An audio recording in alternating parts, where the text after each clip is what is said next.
everything I'm telling you. That's why I can say them so freely. Katt, I need to know. You here, get your number. Thank you, sir. Thank you. Hank and Freed were in the unit that was one floor above mine. You know, so in terms of like the setting, it's a fairly decent chance that the room I'm describing is similar to where Diddy is. Yeah. What if the most influential individual in hip-hop wasn't Diddy, but rather the one who escaped detection? Tonight, as Katt Williams' wildest Hollywood warnings become judicial realities, that one question is reverberating throughout studios, boardrooms, and government offices. His interviews were dismissed as pandemonium for years. He was described as unpredictable, neurotic, and a performance-seeking shock value. However, we can no longer overlook the timeline in light of Diddy's September 2024 arrest and the subsequent deluge of sealed evidence. The network of parties, the coded extortion, the list of untouchables, and everything Williams described in that widely shared Club Shay Shay talk have begun to match what federal prosecutors are now outlining in public court. The man who was earlier written off as a bitter stand-up comedian now appears to be the insider who witnessed the entire building before it collapsed. Excuse me. That she was Diddy's ex-assistant. She said he her, sexually assaulted her in various ways multiple times. He exacted unbelievable violence against her, threatened her, one point allegedly threatened to take her phone and use anything on the phone. Anyone who had watched Katt in January will recognize the news when Diddy was arrested in New York on allegations of transportation for private meetings, coercive trafficking, and racketeering conspiracy. All lies will be exposed this year, he stated bluntly. He declined the invitations to the mogul's parties, implying that he had witnessed too many professions based on silence and deference. It read like a show back then. These alleged jokes are now being returned as federal exhibits after Homeland Security raids verified that digital evidence was present at Diddy's residences. We now know that the comedian did more than merely make headlines. He was referring to a system of compromise that was based on secrecy. Williams had already foreseen the collapse by the time Diddy arrived at the Metropolitan Detention Center in Brooklyn, where he was subjected to what the prosecution described as a pattern of exploitation. He claimed that the entertainment industry was more about leverage than music and discussed powerful men hiding behind contracts. Even though that sounded shocking, the court documents have essentially repeated it verbatim. They described a network of facilitators who purportedly cleaned up after the turmoil, private flights across state boundaries, and assistance paid for through shell corporations. However, the true question, the one that prosecutors are currently posing, is straightforward.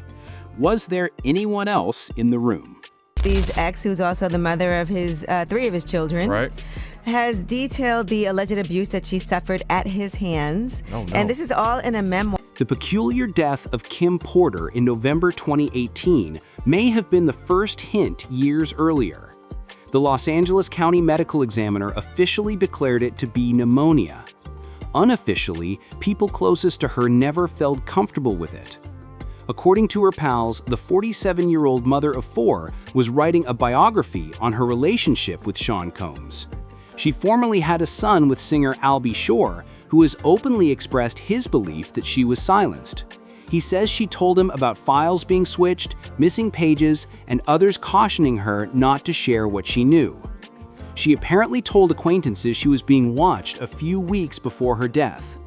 An earlier worry that Porter's writings might have contained something explosive was rekindled when that narrative reappeared online following Diddy's arrest. Then came the name Courtney Burgess, a man who until early 2024 was unknown to everyone outside the sector. Burgess stated under oath that he had 11 flash disks from Porter's estate. He said that 8 well-known people, 6 men and 2 women, were involved in compromising situations at Diddy's private events. He didn't gesture at them to get their attention. He gave them straight to the prosecution. A whisper campaign was transformed into a federal trial by that one act. Insiders claimed that the discs contained film taken inside residences already mentioned in the search warrants, as well as pieces of what looked like Kim Porter's incomplete book. He had cameras all over the place, unbeknownst to them. And now he has all that footage, supposedly. This is what I'm told. So it's going to be really interesting to see what happens if, you're a huge iconic, TV star or movie star, and you're in. Homeland Security carried out coordinated raids on both coasts almost immediately following the testimony. They confiscated trip manifests, storage servers, and recording devices. Reporters were then informed off-camera by the agents involved that they knew exactly what they were searching for. Everything was altered by one line. It indicated that they were canvassing rather than fishing. And one name that shocked everyone was one of the names that was supposed to appear in Burgess's logs: Dogg Snoop. We must examine Snoop's place in the culture in order to comprehend why that is significant. He is the global face of hip-hop and a representation of peace, longevity, and corporate reinvention. However, his relationship with Diddy, Suge Knight, and even Shakur is more complicated than his public persona implies for those who recall the early days on death row. In late 2024, Suge questioned Snoop's absence on the night Shakur was attacked in Las Vegas while speaking from prison on his new podcast. Suge claims that Snoop never showed up at the hospital and that when he did visit Suge's house a few days later, he sobbed and said Shakur had already left. People interpreted it as grief at the moment. Now that Snoop's name has come up in a Diddy-related lawsuit, Suge's rendition sounds more prophetic and less sentimental. In the bathroom, I threw up. Just laid on the floor for like 30 minutes. His mama came in there and cleaned me up. There has also been criticism of the overlap between Snoop's new corporate reach and Diddy's enterprise. Snoop has positioned himself as a legacy builder after acquiring the Death Row label in 2022. However, Suge has openly charged him with undermining the brand's reputation from his cell. Suge replied, "You're trying to create something that I built, but you disappointed the world by making everything flop." Harsh words, but they show a man who thinks that agreements made long before the sale documents were written are what gave Snoop his current position of power. The timing seems intentional when we link those comments to the federal leaks that are currently emerging from the Diddy case. In the meanwhile, there is still ambiguity surrounding Kim Porter's purported memoir. Her family promptly called the version published on Amazon under the title Kim's Lost Words fraudulent. However, its contents are unsettlingly similar to Burgess's description. The purported text alludes to a group of men and women who are constrained by pictures they will never be able to get rid of. It reflects what investigators claim to have discovered, whether it is a fabrication or a forgery. Footage that executives and artists utilize to stay loyal. Porter fabrication might not have been the end of a relationship if she really had those motivations. It might have been the start of a cover-up. But it just seems very suspicious when you go through and you look at in the history of different people that can make you go away if listen, I've worried about some of the things that I talk about on my The claims made by witnesses that some of the people in the recovered films were unaware they were being filmed are even more disturbing. Legally speaking, this turns rumors about entertainment into proof of exploitation. Several of the unidentified celebrities have already been implied to be cooperating by the prosecution. Los Angeles industry attorneys have started counseling clients to get ready for subpoenas pertaining to events held between 2008 and 2017. That time frame includes the exact moment when Katt Williams claimed to have been secretly gathering data for 30 years. I don't buy for a minute that he's going to prison without getting out of here somewhere and stashing $2 billion or whatever. I think he has that kind of power, meaning Sean himself. But remember, it goes a lot deeper than that. The topic of discussion has changed now. What began as a single comedian's outburst has evolved into a network of relationships connecting 3 decades of hip-hop aristocracy. Major figures are pulling away from Diddy's side, causing long-standing ties to fall apart. Those who used to refer to him as family are erasing words, erasing shared images, and acting as though they were never in the inner circle. The quiet says a lot. Suge Knight refers to it as coordinated amnesia. He maintains that everyone who profited from Diddy's influence now fears the same exposure that ultimately brought him down. The more in-depth the investigation, the more the long-standing rivalry between Diddy, Suge, Snoop, and even Shakur's shadow begins to seem like distinct facets of a single narrative. Suge has implied that Snoop and Diddy both picked up their strategies from the same masters. Compromise was a currency employed by older bosses. He called it a cycle. Once victims turn into enforcers. This assertion is nearly identical to the FBI narrative. Every raid, subpoena, and sealed testimony falls into the same framework of control and exploitation. Look at Diddy, for instance. Let's take a look at him. Let's take a look at, he has videos. He has videos of the parties. Now, what I've heard, which I don't know how much of it is in mainstream media, I don't really follow the story that much, but what I've heard from friends that are attorneys, friends of mine that have represented me before, agents and so on. The most bizarre threat of all is the symbolic ceremonies that insiders believe were utilized as unofficial initiation. Small, seemingly harmless public habits, such as a fixation with particular meals, coded references in music videos, or even phrases repeated in interviews, have become popular among fans. These days, online investigators identify them as potential indicators of affiliation with what one former CEO refers to as the circle. Although none of the indicators are met, it gives the image an unsettling quality. When paired with Burgess's evidence and Suge's memories, it depicts Hollywood as a secret-based power network rather than a center of creativity. Snoop has responded to all of this with extreme caution. When asked if he was surprised by Diddy's demise, he responded, "I try to be a better boss based off the bosses I was around." That seems responsible on paper. However, to many following the probe, it appears to be an attempt to redefine closeness as mentorship. The federal records, on the other hand, the federal files present a different picture. These consist of common properties utilized for private gatherings, overlapping travel schedules, and communication logs. The industry is forced to confront a scenario it never wanted to face, as each fresh disclosure tightens the circle. It's possible that the man who was previously regarded as the mediator also served as a silent rock throughout all of the scandals. The concern is not only what's on the 11 flash drives and other sealed materials, but also who already knew, as FBI analysts continue to decipher them. Because, according to insiders, Homeland Security had a pre-approved list of names to compare with the video when they carried out the raids. Snoop Dogg was one of those names at the top, according to persons with knowledge of the matter. Suge's statements, made while incarcerated, have turned into the final piece of the puzzle that holds all the pieces of this scandal together. He's not a furious former mogul hurling insults.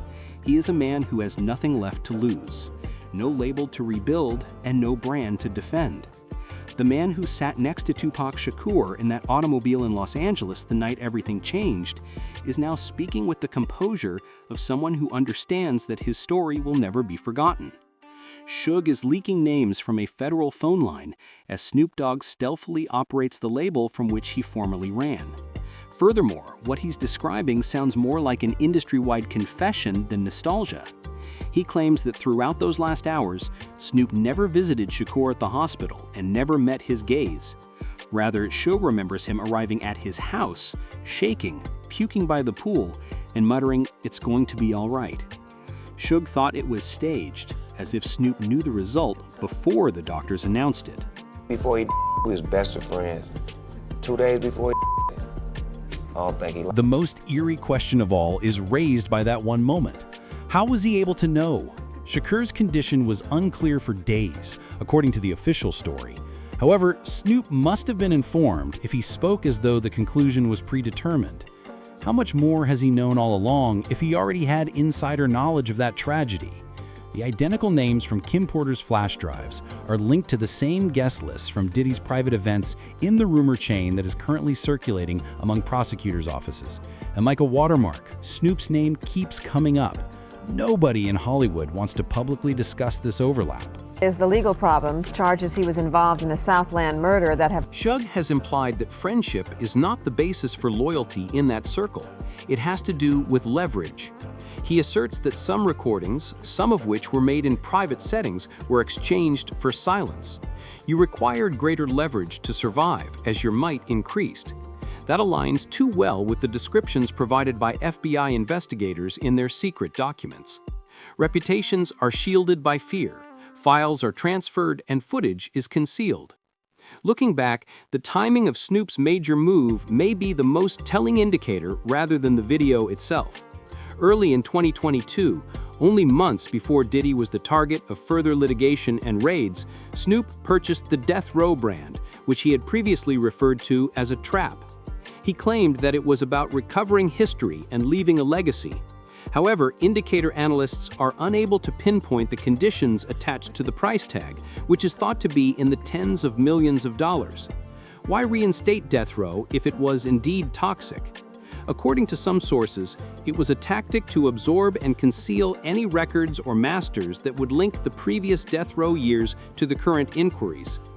Both Homeland Security and the FBI have asked for access to archives from several labels. However, Snoop's materials are still protected as intellectual property. It protects decades' worth of unreleased material from subpoenas and has handy timing. According to those same individuals, purchasing Death Row wasn't motivated by nostalgia at all. It was insurance. Shug continues to press the discrepancies in the interim. From his cell, he maintains that the purported industrial cleanup we are witnessing is only in its early stages. According to him, nobody's stepping up on the fact that you know what's going on. He's pointing to a trend. Artists who work together to avoid controversy. Executives who remain unaffected because of their greater leverage. Furthermore, it is hard to overlook the similarities now that Kim Porter's purported discs are in the hands of federal prosecutors. 8 celebrities have been officially recognized from those files, according to sources close to the case. Instead of being deleted, their names are sealed. One court source claims that the rationale is that they are shielded from further cooperation. Shielded due to their continued impact. We must consider which explanation is more plausible. The larger picture reveals a fear-based mechanism. Diddy wasn't the architect, even though he was the face. The network that protected him is still in use, albeit with a different name. Snoop's business endorsements, his family-friendly makeover, and his composed manner on camera are now seen more negatively. Shug's transition from gangster to international celebrity wasn't evolution, if he is telling the truth. It was survival. Every endorsement and appearance on a cooking show may be the result of years of negotiations, secret documents, and unspoken agreements. You want the best attorneys you can have in there, and it really, I know you want to, like we said, appearances matter, but you want to win this case, and you need, like you said, it's hard. There may be more indictments in the federal cases proceeding through New York and Los Angeles, but the agencies won't identify their targets. Other people of interest with significant entertainment holdings are mentioned in the unsealed portions of Diddy's lawsuit. That could refer to someone or someone we regularly watch on TV. The coincidences quickly diminish as we add together the trip records, witness lists, and shared houses connected to both Diddy and Snoop. The quietest man in the room is frequently the one with the most secrets, much like in any excellent thriller. Now, the interesting thing about the Epstein and the theory about Epstein is we know he filmed people for sure on that island. He has a lot of movies, a lot of films of people that are very, very powerful political figures and entertainers, business people. So, do you really believe that Jeffrey Epstein himself? And of course not. What would happen if those 11 flash discs were just the start? If they include proof of a system intended to both recruit and exploit? Smaller figures are already folding and providing testimony in return for forgiveness. According to insiders, federal agents are purposefully withholding the bigger names until one of them breaks the chain of loyalty. People who are familiar with the case frequently use this phrase, which is frightening. They're not finished. They're holding out. This brings us back to the man whose phone has been vibrating nonstop for weeks, according to an insider. These are not calls for performances or interviews. They come from investigators, attorneys, and people who are suddenly in a rush to speak before the news gets worse. Every whisper points to the same thing, and the federal clock is running out. The federal government is not only targeting Diddy, they're keeping an eye on the whole circle to see who flips first. Additionally, Snoop's phone has been ringing constantly. What do we think then? Will the father of the dog speak at last? Or will he remain mute until someone else speaks?